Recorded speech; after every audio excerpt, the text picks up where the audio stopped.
Tu veux savoir comment détecter les zones où le marché peut se retourner? Pourquoi certains traders arrivent à anticiper des tops et des bottoms avec précision? Dans cette vidéo, je vais te montrer comment j'utilise deux outils ultra puissants que sont Fibonacci et le RSI pour affiner mes analyses. Deux outils que tu peux utiliser même si tu n'es pas un pro de l'analyse technique. Et tu vas voir qu'en les combinant, tu peux avoir un vrai coup d'avance. Si tu n'as pas encore vu ma vidéo sur les vagues d'Elliott, je t'invite à aller la voir juste après celle-ci. Tu la trouveras directement sur la chaîne. Elle te pose les bases pour comprendre comment le marché bouge, en cycle, en vague, en structure répétitive.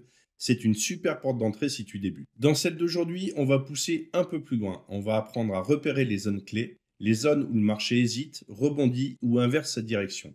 Pas besoin de 36 indicateurs compliqués, juste Fibonacci pour les niveaux techniques et le RSI pour lire la force des mouvements. Je vais te montrer comment ça fonctionne concrètement, comme je le fais dans mes propres analyses.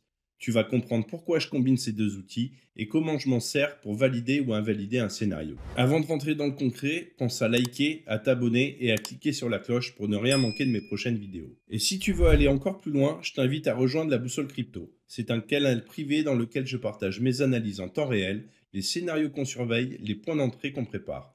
Le lien est juste en dessous dans la description. Allez, on attaque. Je vais commencer par te dire deux mots sur la suite de Fibonacci. T'en as sûrement déjà entendu parler. Fibonacci, c'est un mathématicien italien du XIIe siècle. Il a découvert une suite de nombres qu'on retrouve un peu partout dans la nature. Dans les coquillages, les tournesols, les galaxies et même dans le corps humain. La suite en elle-même est simple. Chaque chiffre est la somme des deux précédents. 0, 1, 2, 3, 5, 8, 13, etc. Ce qui nous intéresse surtout, ce sont les rapports entre ces chiffres. Quand tu fais 13 divisé par 21 ou 21 divisé par 34, tu tombes toujours sur des ratios proches de 0,618, 0,382 ou 1,618. Et c'est là qu'on touche au fameux nombre d'or. Ce 0,618 qu'on retrouve aussi bien dans la nature que dans les marchés financiers. Les retracements, les prolongations, tout par-delà. C'est pas un mythe, c'est une proportion naturelle. Et tu vas voir que les prix respectent souvent ces niveaux presque instinctivement. Comme on l'a vu sur la précédente vidéo, le marché est fractal. Et ce qui nous intéresse, c'est de connaître les niveaux d'achat et de revente. Pour rappel, une vague haussière se compose en 5 vagues,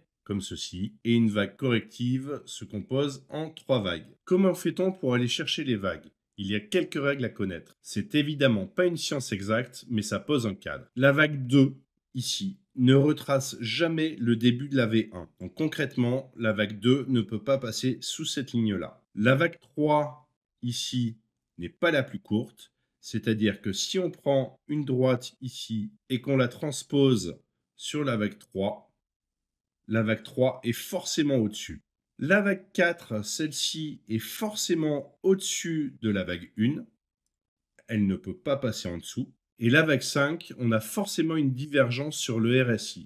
S'il n'y a pas de divergence, ça veut dire qu'on a une continuation haussière. Et dans ce cas-là, on est encore sûrement dans une vague 3. Mais on reviendra là-dessus un petit peu plus tard dans la vidéo. Pour placer la vague 2, on utilise le retracement de Fibonacci sur la V1. Donc sur TradingView, tu as sur le côté toutes tes barres et tu vas chercher ici le retracement de Fibonacci. Donc pour la V2, on part de V0 pour aller à 1 et notre zone est comprise entre les 0,382 et les 0,618 en passant par les 0,5, sachant que 80% du temps, on vient en fait entre les 0,5 et les 0,618. Pour aller chercher les zones de notre vague 3, c'est pas très compliqué. On va au même endroit et on va chercher la prolongation de Fibonacci selon la tendance. D'ailleurs, si tu veux les avoir rapidement accessible, tu mets ici une petite étoile, ce qui permet derrière de l'avoir sur ta réglette ici, directement sur ton graphique. Donc on prend notre prolongation de Fibonacci, on va chercher la fin de la zone 1 et la fin de la zone 2, et tu vois que ça nous donne ici, hop, une zone en 4 temps. Donc on a un premier temps sur les 1, sur les 1,272, 1,382 et les 1,618. Donc ça, c'est nos zones où la vague 3 est censée tomber. Pour placer notre vague 4, on va utiliser le retracement de Fibonacci sur la V3 et notre zone sera comprise entre les 0,236 et les 0,5, sachant que 80% du temps, elle sera comprise entre les 0,236 et les 0,382, comme ceci. J'ai dézoomé un petit peu pour qu'on puisse poser notre vague 5. Donc pour notre vague 5, on prend la prolongation de Fibonacci, on va chercher l'intégralité de la vague 1 et le bas de la vague 4. Ça nous donne une target entre les 0,618 et les 1,272. Je vous fais un petit brief rapide sur la configuration graphique. Donc sur TradingView, vous double-cliquez sur votre prolongation de Fibonacci comme ceci. Tu verras que tu as une ribambelle de niveaux qu'on n'utilise pas forcément et en prime, tu as droit à un bel arc-en-ciel. Donc moi personnellement, j'utilise ici les 0,618 sur lequel j'ai mis une couleur. Le 1 ici et le 1,618. Tu dois retrouver les 1,236 également qui est coché. Moi j'ai décoché, pourquoi? Parce que j'utilise les 1,272 et les 1,382. Tu ne les trouveras pas directement sur TradingView. Ce sont des niveaux que j'ai repérés avec une longue observation du marché. Et une petite confidence, ces points font aussi partie de la suite de Fibonacci. Donc une fois que tu as tout sélectionné et que tu as choisi des couleurs spécifiques pour chaque point, bah, tu peux le fermer, ça te donne cette zone-là. Donc moi, ce que j'utilise dans mes analyses techniques, tu as le 1, c'est ce que j'appelle la première intention. Les 1,272 et 1,382, c'est la zone best price. Et les 1,618, c'est la zone Moonbag. Alors, c'est pas juste pour le style. C'est là que tu peux envisager de prendre des profits en plusieurs étapes. Après, à toi de voir quel pourcentage de position tu veux sortir à chaque niveau. Maintenant qu'on a vu la vague d'impulsion et qu'on a fait la configuration graphique, passons sur la vague correctrice qu'on appelle aussi zigzag. Si ça ne te parle toujours pas, je te renvoie une nouvelle fois à ma première vidéo sur les vagues d'Elliott. Donc ici, on est sur ce qu'on appelle une structure en 5, 3 et 5. Les règles pour déterminer la vague B, donc c'est le retracement de Fibonacci de la vague A. La zone ciblée est sur les 0,5 et les 0,786 en passant par les 0,618. Comme d'habitude, 80% du temps, on est sur les 0,5 et les 0,618, donc on peut ajuster comme ceci. Et pour déterminer la vague C, on utilise la prolongation de Fibonacci du coup à l'envers, donc on prend la totalité de la vague A et le top de la vague B. Donc on se retrouve toujours pareil entre les 1 et les 1,618 avec une zone de best price sur les 1,272 et les 1,382. Maintenant qu'on sait utiliser les retracements et les prolongations, on va les combiner avec un indicateur que je trouve indispensable et qui pour moi ne peut pas se dissocier des Elliott Wave et de Fibonacci, c'est le RSI. Le RSI, c'est la Relative Strength Index qui te montre si le marché est dans l'excès. Est-ce que les gens sont plutôt en mode FOMO ou en pleine panique? Donc un RSI au-dessus des 70 veut dire qu'on est en surachat, donc au-dessus ici là. Et s'il est en dessous des 30, ça veut dire qu'on est en survente. Attention tout de même, un RSI en surachat ou en survente ne veut pas dire que le marché va forcément se retourner. C'est une erreur que j'entends très souvent. Un RSI au-dessus des 80, donc à peu près sur cette zone-là, peut rester encore longtemps au-dessus. Et pareil sur le RSI au niveau du 20 qu'on a ici. Ça ne veut pas dire forcément que ça va plonger. Ce qui compte, c'est le contexte. Et surtout sur le RSI, c'est la divergence. Le RSI te permet de savoir où est-ce que tu te situes dans les vagues.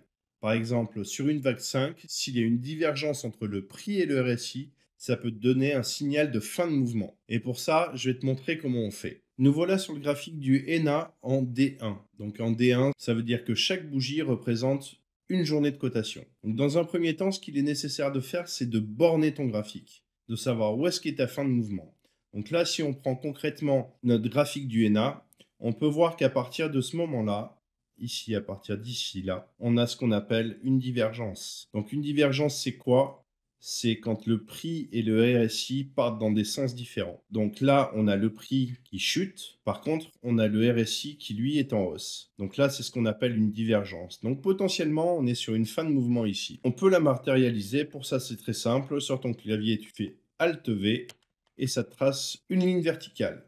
Donc là, on est sur une fin de mouvement. Maintenant, ce qu'on cherche, c'est une divergence dans l'autre sens. Pourquoi? Pour savoir justement où est-ce qu'on en est et où est-ce qu'est notre fin de mouvement sur la partie haussière. Donc on peut voir ici qu'on a une zone ici qui est également en divergence. Donc le prix nous fait un plus haut, par contre le RSI lui nous fait un plus bas. Donc ce qui veut dire qu'ici nous sommes sur une fin de mouvement. Si tu veux le matérialiser sur ton graphique, tu prends la droite de tendance ici et tu vas chercher au plus loin que tu puisses. Voilà, le plus loin, là on y est à peu près, hop, et je remonte sur mon dernier plus haut. Donc le dernier plus haut, c'est celui-ci. Et on voit bien que effectivement, j'ai ma divergence et que j'ai mon dernier plus haut. Donc ça match. Après, pour déterminer nos vagues, c'est pas très compliqué non plus. On sait que celle-ci, c'est notre vague 5. Ok? Donc celle qui est au-dessus, forcément, c'est la vague 3. Donc notre vague 3, c'est celle-ci. Et si je regarde, je cherche le dernier sommet le plus haut, qui est celui-ci. Donc, concrètement ici, c'est ma vague 1. Donc j'ai vague 1, ici retracement vague 2, la vague 3, la vague 4 et la vague 5. Donc si on les matérialise, ça veut dire que j'ai 1, 2, 3, 4 et 5. Et maintenant, si on utilise notre prolongation et notre retracement, on peut voir que notre prolongation va chercher quasiment notre vague 3. Donc on a dit 1. La 2, bah, on peut s'apercevoir que la 2, malheureusement, elle ne va pas sur les 0,5 et 0,618. Elle s'arrête légèrement au-dessus des 0,382. Donc ce qui veut dire qu'on a notre vague 1 ici, notre vague 2 ici, notre vague 3 qui est celle-ci, donc qui vient bien toucher la zone, notre vague 4 ici et notre vague 5. Si on utilise ce que je vous ai donné tout à l'heure, donc pour aller chercher la vague 4, on utilise la prolongation de Fibo sur la vague 3, donc qui est celle-ci. On voit qu'on tombe bien sur les 0,236 et les 0,382. Et si on regarde pour aller chercher notre vague 5, donc on prend notre prolongation de Fibonacci, on part de la 1 complète et on va sur la 4 qui est ici. Et on voit qu'on est bien dans notre zone qui est comprise entre les 0,618 et les 1,272. Ici. Donc là, on a notre top. Et maintenant, si on veut aller chercher donc la fin de notre zone baissière, et ben c'est pareil, on travaille de la même manière. Donc on peut aller chercher ici la divergence, le moment où on vient toucher la zone. Donc concrètement, pour moi, ce serait ici. On va chercher notre dernier plus haut qui est celui-ci. Je ne prends pas en compte ce mouvement-là parce que pour moi, c'est un excès, ce qu'on appelle un excès de marché. Et donc si on prend notre prolongation de Fibonacci, hop, on la pose. Et on peut voir que notre zone est comprise entre les 1 et les 1,618 avec une zone de best price sur les 1,272 et 1,382. Vous voyez, donc on vient chercher ici une première zone.